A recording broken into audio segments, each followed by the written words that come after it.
DB ষ্টকত আপোনালোকে টকা বিনিয়োগ কৰিছিল নেকি? ডিবি মানে কি আচলতে সেইটো আপোনালোকে বুজি লওক। ডিবি মানে হল দীপাংকৰ বৰ্মন আৰু ষ্টক মানে হল দিছে আৰু নাম এটা লগত লগাই মিলি, যেনেকে এতিয়া নিজৰ নামটোৰ পিছত কিবা এটা লগাই নিদিয়ে জানো? এতিয়াতো ষ্টক বুলি লগাইছে, বেংক বুলি লিখিব নোৱাৰে, সেইটো বেংকে লিখিলেহেঁতেন ডিবি বেংক বুলি, দীপাংকৰ বৰ্মন বেংক এইটো হ'ব লাগিছিলে, কিন্তু নহৈ পেলাই এতিয়া ষ্টক হল। গতিকে সেই ষ্টকত গৈ পেলাই বহুতে টকা লগাইছিলেগে, মানে কোনোবাই লাখ টকা, কোনোবাই 10 লাখ 15 লাখ এনেকে টকা লগাইছিলে। মানে কি তাত 1 লাখ দিলে 2 লাখ টকা পায়, মানে এনেকুৱা চিষ্টেমত পাৰ্চেন্টেজ এটা দিছিলে।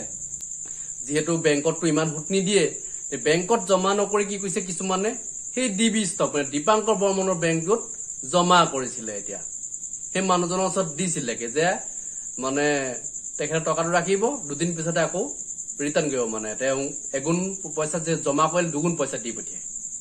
গতিকে বহুতেই টকাটো তাত জমা কৰিছিলে গৈ পেলাই সেই দীপাংকৰ বৰ্মন বেংকটোত ডিবি ষ্টক। আৰু টকা জমা কৰি এই গ্ৰাহকসকলৰ কি অৱস্থা হৈছে অলপ আপোনালোকে গুৰুত্ব দিয়কচোন। কি কৈছে এই গ্ৰাহকসকলে শুনি লওক আপোনালোকে। এতিয়া মানে বহুত ভয় লাগিছে, পইচাখিনি মাৰা গ'লে আমি চব পৰিয়ে থাকিম আৰু এইখিনি পইচা লগত আমাৰ বহুত সাহায্য মানে কি অকণমান পইচা, আমি বহুত দুখীয়া মানুহ, গতিকে আমাৰ ল'ৰা ছোৱালীকো মাৰি পেলাব লাগিব, আমিও মৰিব লাগিব। আৰু দীপাংকৰ দা ইমানে অনুৰোধ, দীপাংকৰ দা আহি আমাৰ পইচাখিনি যাতে আমাক ঘূৰাই দিয়ে। আৰু কি পইচাৰে কৰাম?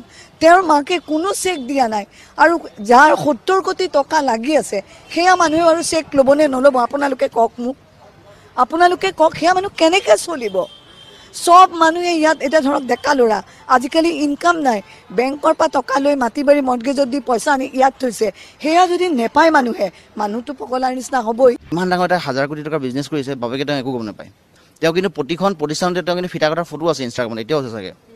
তেওঁ হেৰি কৰে, তেওঁলোকে ফৰেইন ঘূৰিবলৈ যায়। যদি তেওঁ এজন মানে নৰ্মেল ব্যক্তি হ'লহেঁতেন, তেওঁ ইমান পইচা ফৰেইন ঘূৰিবৰ কাৰণে পইচা ক'ত পালে? সেইখিনি এটা তেওঁ প্ৰতিকা কোনোদিন সুধি নাচায় নেকি যে ইমান 1000 কোটি টকা তই ক'ত পাইছ, তই ইমান যায় ডাঙৰ ডাঙৰ পাৰ্টি কৰি আছ, এইবিলাকৰ পইচা ক'ত পাইছ? তেতিয়া এবাৰতো সুধি চাব পাৰে, তেতিয়া ডাইৰেক্ট আমি একো নাজানো বুলি কৈ দিয়ে। কিন্তু বেলেগ একো তেওঁ চব জানে, কাৰণ নিজৰ পুতেকে কি কৰিছে চবেই গম পায়, সেইকাৰণেতো চবেই জানে নিজৰ পুতেকে কি কৰি থাকে। মোৰ মোটামুটি চব মিলাই আপোনাৰ টকা 12 লাখ মান টকা ইনভেষ্ট হৈ আছে। হয়, আছে বহুত আছে, 20 লাখ 25 লাখ হেভি ইনভেষ্টৰো আছে, কিছুমান ডাঙৰ ডাঙৰ ইনভেষ্টৰ যিবিলাক বিজনেছমেনত 3 কোটি 4 কোটি এনেকুৱা কৰিছে। কালি এজন আহিছে 69 কৰোৰ, এনেকুৱা কিছুমান হৈছে। কালি এজন বহি আছে, মই নিজে দেখিছোঁ, তেওঁ 2 কোটি টকা ইনভেষ্ট কৰিছে। তেওঁ অৱস্থা মানে পাগলৰ নিচিনা হৈ গৈছে। মই যিখিনি PF পইচা পাইছিলোঁ গোটেইখিনি মই লগাইছিলোঁ। এতিয়া মোৰ EMI চলি আছে, মই এতিয়া EMI দিব লাগিব। যদি সঁচাকৈ যদি তেওঁ ক'ত লুকাই আছে, অতি সোনকালে হওক, আমাৰ এইবিলাক ছেটেল কৰি দিয়ক, কাৰণ ইয়াত মানুহৰ ছুইচাইড কৰিবলগীয়া অৱস্থা হ'ব পাৰে। মানে এতিয়া তেনেকুৱা মানে 1000জনে কান্দি আছে, গম পায়নে? কেমেৰাৰ আগত কোনো অহা নাই, কিন্তু ওলাবলৈ ভাবিছে মই আহিছোঁ, মই কথাখিনি কৈছোঁ, মোৰ মনৰ কথাখিনি। কিন্তু আপোনালোকে বুজি পাওক যে এনেকুৱা নিচিনা 1000জনে কান্দি আছে কিন্তু ঘৰত। 7.5 লাখ টকা আছিলে, 7.5 লাখ টকা মানে মোৰ এতিয়া চবতকৈ বেছি বেয়া লাগি থাকে মোৰ দাদাৰ ছোৱালীজনীৰ কাৰণে। দাদাৰ ছোৱালীজনী এক্সিডেণ্ট হৈ পেলাই মানে তাইৰ ব্ৰেইনৰ অপাৰেশ্যন হৈছে, তাৰোপৰি হাত ভৰি তাই ভাঙিলে, বহুত ডাঙৰ এক্সিডেণ্ট। সেই ছোৱালীজনীয়ে 3 লাখ টকা লৈছিলে, তাইৰ এতিয়া 1 পইচাও নাই পোৱা। মোৰ 14 লাখ টকা মানে মোৰ 2টা ভাইটিৰ আৰু মোৰ নামত 14 লাখ টকা লগাইছোঁ।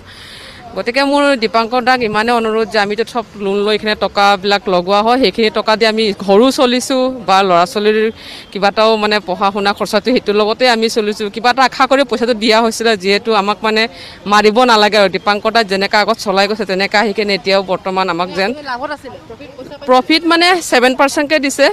আমি সেইখিনি পইচা মানে বেংকৰ লোনো মাৰিছোঁ, আৰু ঘৰটো অলপ মানে যিখিনি বাচিছে সেইখিনিৰ লগত চলিছোঁ। আৰু আমাৰ 6 মাহ হৈছে। 6 মাহ মানে এটা এপ্ৰিলত দিয়া হৈছিলে, এনেকুৱা মানে এটা ৰিচেণ্টলি দিয়া হৈছিলে 2 মাহ হৈছে।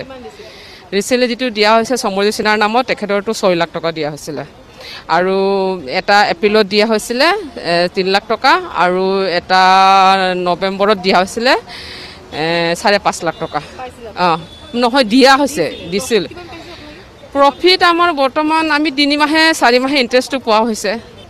এতিয়া মানে বহুত ভয় লাগিছে, পইচাখিনি মাৰা গ'লে আমি চব পৰিয়ে থাকিম। আৰু এইখিনি পইচাৰ লগত আমাৰ বহুত সাহায্য মানে কি অকণমান পইচা, আমি বহুত দুখীয়া মানুহ, গতিকে আমাৰ ল'ৰা ছোৱালীকো মাৰি পেলাব লাগিব, আমিও মৰিব লাগিব। আৰু দীপাংকৰ দা ইমানে অনুৰোধ, দীপাংকৰ দা আহি আমাৰ পইচাখিনি যাতে আমাক ঘূৰাই দিয়ে। আৰু হায়দৰাবাদৰ যিটো অফিচ, ৰেড্ডি নামৰ তাজনত মেনেজাৰ আছে, মেনেজাৰজনে কৈছে যে দীপাংকৰৰ বাপেকে গোটেই কথা জানে, মাকে বাপেকে।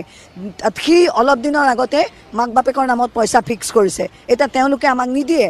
আৰু তেওঁলোকৰ অনেক প্ৰপাৰ্টি আছে, এইটো বিল্ডিঙতে এইটো বিল্ডিঙতে এই চেণ্টাৰ পইণ্ট বিল্ডিঙতে তেওঁলোকৰ ৩-৪টা ফ্লেট আছে শুনিছোঁ যোৱাৰ দিনা যিদিনা ৰাতিপুৱা নোহোৱা হৈছে সেইদিনা শুনিছোঁ তেওঁ সোণৰ বিস্কুট ভগাইছে ষ্টাফৰ মাজত 13জন ষ্টাফ শুনিছোঁহে মই চিয়'ৰ নহয় মই দেখাও নাই আৰু তেওঁ পইচা ভগাইছে এনেকৈ বুলি শুনিলোঁ আৰু দ্বিতীয় কথা তেওঁৰ দেউতাকে প্ৰিন্সিপাল আছিলে অলপ বছৰ আগতে ডুমডুমা কলেজৰ পৰা তেওঁ 4 কোটি টকা মাৰি পেলাই আহিছে আৰু তেওঁ ল'ৰায়ো তাত কোনোবা এটা কোম্পানীৰ পৰা পইচা মাৰি পেলাই গুৱাহাটী পলাই আহিছে আমি তাহাঁতক পিটিব আহিছোঁ মাৰিব আহিছোঁ মাক বাপেকৰ অভাৰ এক্টিং বহুত এক্টিং কৰি আছে মাক বাপেকে চব জানি বুজিও বহুত এক্টিং কৰি আছে এনেকুৱা লোকৰ টকা ঠগি খাই একো লাভ নাই আমাৰো বহুত কষ্টৰ টকা হয় গতিকে এই পাপত ভুগিব নালাগে আমাক সুদো নালাগে একো নালাগে আমাৰ মূল পইচাখিনি ঘূৰাই দিলে হ'ল আৰু গ্ৰাহকসকলৰ মন্তব্য শুনাৰ পিছত এই দীপাংকৰ বৰ্মন বোলাটোৰ মন্তব্য আপোনালোকে শুনিবলৈ এইটো বিচাৰি আছে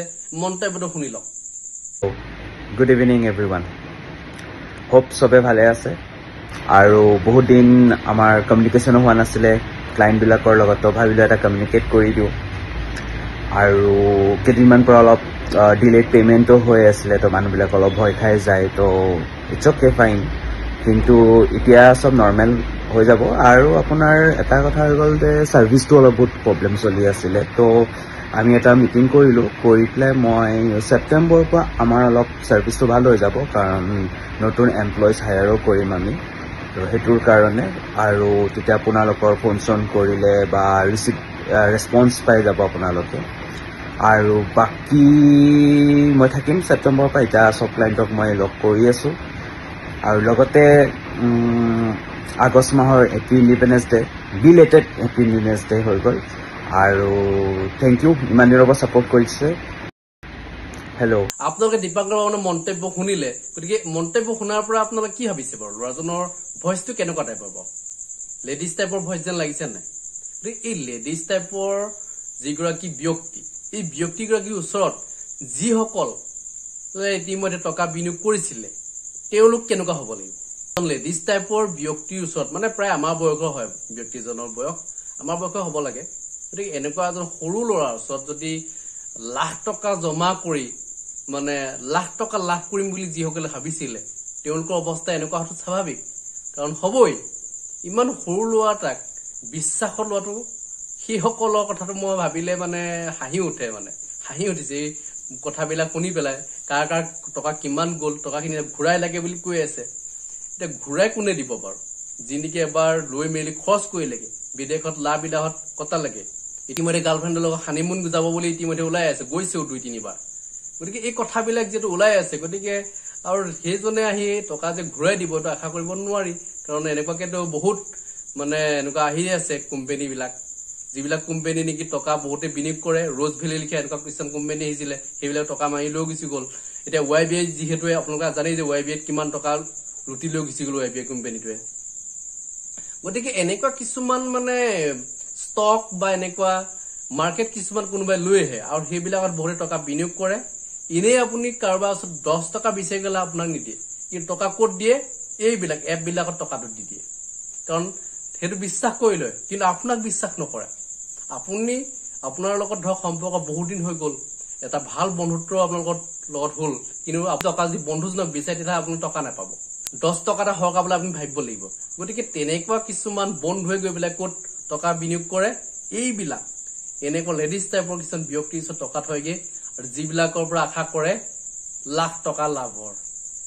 আৰু লাখ টকা লাভ খাবলৈ গৈ পেলাই কি অৱস্থা হয় আপোনালোকে নিশ্চয় দেখা পালে গতিকে এনেকুৱা ভুল কেতিয়াও নকৰিব ভৱিষ্যতে যদি আপোনালোকে এনেকুৱা কাম কিছুমান কৰে তেতিয়াহ'লে আপোনাৰ ঠগন খোৱাটো নিশ্চিত কাৰণ যিকোনো এটা বস্তু যেতিয়া অভাৰ যিকোনো বস্তু এটা অভাৰটো সদায় বেয়া এটা জোখৰ হ'ব লাগে ধৰক আপোনালোকে 100 টকা দিছে আপোনাক 120 টকা দিছে এইটো বেলেগ কথা বেছি লাভ খোৱা নাই যদি 100-200 টকা দিব যাব তেতিয়াতো জানিবই এইটো এটা স্কেম হয় বুলি তাতে গম পাব লাগে যে ফচি যাম বুলি গতিকে সেইখিনি কাম কেতিয়াও নকৰিব লোভ আপোনালোক বহুতে দেখাব সেই লোভত যদি আপোনালোকে বন্দী হ'বলৈ হয় কিন্তু বিপদ আছে এনেকুৱা আহিবই আপোনাৰ জীৱনত এনেকুৱা ধৰণৰ ঘটনা ঘটিবই কিন্তু মোৰ ফালে মই এইখিনি জনাইছো আৰু পৰৱৰ্তী পৰ্যায়ত যদি কিবা খবৰ লাভ কৰোঁ নিশ্চয় জনাম ধন্যবাদ জয় অসম